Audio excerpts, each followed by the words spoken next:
Salam berjumpa kembali Bapak Ibu, Saudara-saudari, teman-teman sekalian yang terkasih.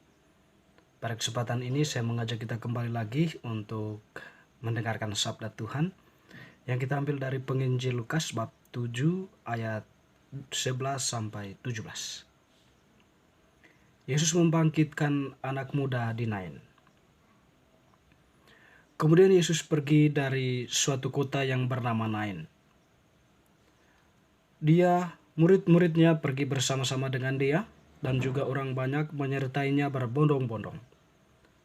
Setelah ia dekat pintu gerbang kota, ada orang mati diusung keluar, anak laki-laki, anak tunggal ibunya yang sudah janda, dan banyak orang dari kota itu menyertai janda itu. Dan ketika Tuhan melihat janda itu, tergeraklah hatinya oleh belas kasihan. Lalu ia berkata kepadanya, "Jangan menangis." Sambil menghampiri usungan itu, ia menyentuhnya, dan sedang para pengusung berhenti, ia berkata, "Hai anak muda, aku berkata kepadamu, bangkitlah." Maka bangunlah orang itu dan duduk, dan mulai berkata-kata, dan Yesus menyerahkannya kepada ibunya. Semua orang itu ketakutan, dan mereka memuliakan Allah sambil berkata, "Seorang nabi besar telah muncul di tengah-tengah kita, dan Allah telah melawat umatnya." Maka tersiarlah kabar tentang Yesus di seluruh Yudea dan di seluruh daerah sekitarnya. Demikianlah sabda Tuhan, terpujilah Kristus. Bapak, Ibu, Saudara-saudari, teman-teman sekalian, sahabat-sahabatku, bacaan yang telah kita dengarkan tadi menceritakan Yesus membangkitkan anak muda di Nain. Peristiwa ini diawali oleh ketika Yesus hendak memasuki kota tersebut. Di pinggir kota, ia kemudian melihat ada yang mengusung seorang yang telah meninggal hendak dikuburkan, anak dari seorang janda. Melihat ibu yang menangis, tentu setiap orang yang menyaksikannya merasakan kesedihan hatinya, sehingga ada begitu banyak orang yang menyertai dia dengan menghiburnya, dengan memberikan bantuan dan sebagainya, sebagaimana juga mungkin yang terjadi dalam lingkungan masyarakat kita. Yang menarik di sini, ketika Yesus melihat ibu itu, tergeraklah hatinya oleh belas kasihan. Lalu ia berkata kepada ibu, "Jangan menangis." Tentu di sini kalau kita refleksikan, Yesus yang menaruh belas kasihan, kita memahaminya sebagai Allah yang berbelas kasih. Dan tentunya memang Allah itu pada hakikatnya adalah berbelas kasih kepada manusia, kepada ciptaannya. Yesus datang ke dalam dunia, pertama-tama tentu digerakkan oleh rasa belas kasihan kepada manusia yang tak mampu menyelamatkan dirinya sendiri. Hanya Allah saja dari dosa-dosa atau dari perbudakan dosa, dari kejahatan. Dan manusia tak mampu mengenal kebenaran. Manusia tak mampu mengenal apa yang menjadi sesuatu yang baik. Di dalam kehidupannya, manusia senantiasa bertindak dalam hal-hal yang jahat, dan itu semua dilegalkan, atau boleh kita katakan itu semua dianggap sebagai sesuatu yang berjalan begitu saja dan diterima secara kolektif. Sehingga kejahatan itu dipandang sebagai sesuatu yang bukan sesuatu yang dilarang, tapi memang itulah kejadian yang terjadi dalam kehidupan. Berkaitan dengan hal itulah maka Tuhan tentunya menaruh belas kasihan kepada manusia, sehingga dia datang ke dalam dunia ini mengajarkan kebenaran. Dia datang sebagai cahaya yang menerangi kegelapan hati manusia. Dia datang sebagai sinar yang menuntun manusia kepada kebenaran, kepada pengenalan akan kebenaran. Dengan demikian, dalam setiap ajaran yang disampaikan oleh Yesus yang adalah sabda yang menjelma menjadi manusia, dia memperkenalkan kepada manusia arti kebenaran atau makna kebenaran, dan juga itu sekaligus mengatakan kehendak Allah yang perlu dilakukan oleh manusia yang telah berdosa itu agar mereka mengalami keselamatan.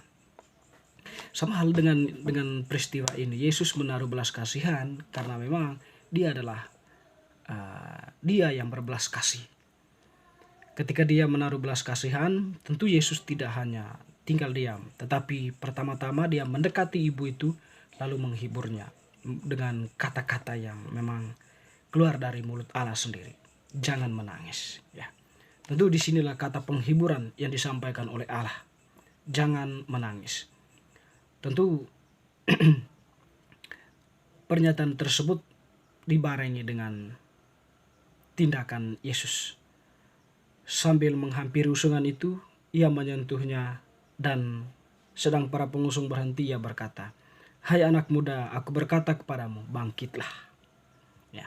Jadi Yesus tidak hanya menaruh belas kasihan, menghibur, tetapi juga dia bertindak membangkitkan anak muda itu. Apa yang terjadi?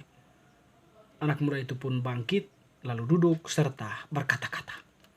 Tentu di sini merupakan sebuah peristiwa yang luar biasa, ya. Allah yang berkarya membangkitkan orang mati, ya, dari kematiannya. Allah itu Allah orang hidup, ya. Jadi dia tidak membiarkan manusia terus berada dalam kegelapan makam, tetapi dia membangkitkan manusia itu dari kegelapan makam itu sehingga dia boleh melihat terang. Kalau anak muda ini tadi dia bangkit kembali dan bisa melihat ibunya, bisa melihat orang-orang yang ada di sekitarnya dan bahkan berkata-kata. Tentu di sini Bapak Ibu, saudara-saudari, teman-teman sekalian, Yesuslah yang bertindak sepenuhnya. Allah yang menjelma menjadi manusia. Allah yang tidak mau meninggalkan manusia dalam kesedihannya, dalam kesepian hatinya, dalam ketakutan, dalam kecemasan. Tentu ketika ibu itu menangis, ada harapan anaknya itu bisa hidup kembali. Dan harapan inilah sekiranya yang mungkin, ya, yang mungkin terjadi atau yang membuat belas kasihan Allah itu mengalir atasnya. Dia tahu Yesus adalah Tuhan, ya. Mungkin ada sebuah kontak yang terjadi antara iman perempuan itu atau ibu janda itu dengan harapannya, dengan Tuhan, sehingga harapannya itu dijawab oleh Tuhan. Tuhan membangkitkan dia. Bapak Ibu saudara-saudari yang terkasih, kita sebagai orang yang percaya kepada Kristus, ya, setidaknya bacaan ini itu menjadi salah satu landasan iman kita untuk percaya teguh kepada Yesus. Yesus itu adalah Tuhan yang mampu membangkitkan kita dari kematian. Dan memang penegasan dari ini adalah ketika Yesus itu mati dan dikuburkan, tadi pada hari ketiga dia bangkit dari antara orang mati. Di sini menunjukkan bahwa memang alam maut itu tak dapat menguasai Yesus, ya. Tak dapat menelan Yesus untuk selama-lamanya dalam kegelapan, tetapi dia menang atas maut itu. Dan ketika dia menang atas maut, dia menunjukkan bahwa aku atau Yesus itu adalah Tuhan atas segala sesuatu. Dan oleh karena itu, iman kita hendaknya semakin diteguhkan dengan mendengarkan sabda ini, bahwa Tuhan kita itu adalah Tuhan yang mampu membangkitkan kita. Dan ini sesuatu yang luar biasa, ya, untuk kita kalau kita renungkan dan meneguhkan iman kita bahwa Tuhan itu yang mampu membangkitkan kita dari kematian. Dengan demikian kita mempunyai harapan bahwa Dia tak pernah meninggalkan manusia walaupun dalam makam kubur, tetapi Dia membangkitkannya pada akhir zaman. Atau mungkin Dia akan membangkitkan kita kapan waktu yang tepat Allah bertindak atas hidup kita. Dan juga di sini sekaligus mau mengatakan bahwa manusia itu di hadapan Allah sebenarnya ada batas waktu, ya. Saatnya dia harus meninggalkan dunia ini. Dia harus kembali ke tanah. Dari tanah dan akan kembali ke tanah. Tetapi kematian kita bukanlah akhir dari perjalanan hidup itu.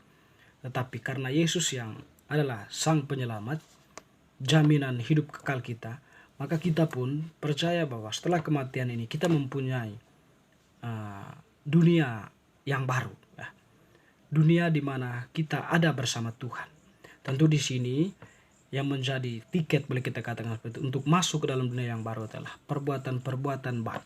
Bukan lagi seperti dulu orang melegalkan kejahatan, tapi kita dibalikan oleh Tuhan, mengajarkan banyak hal oleh Tuhan, dan itulah yang perlu kita lakukan dalam kehidupan, mempraktekkan apa yang diajarkan oleh Tuhan, yaitu kebenaran. Dengan itu ya kita yakin dan berharap akan masuk dan hidup bersama Allah dalam dunia yang baru. Amin.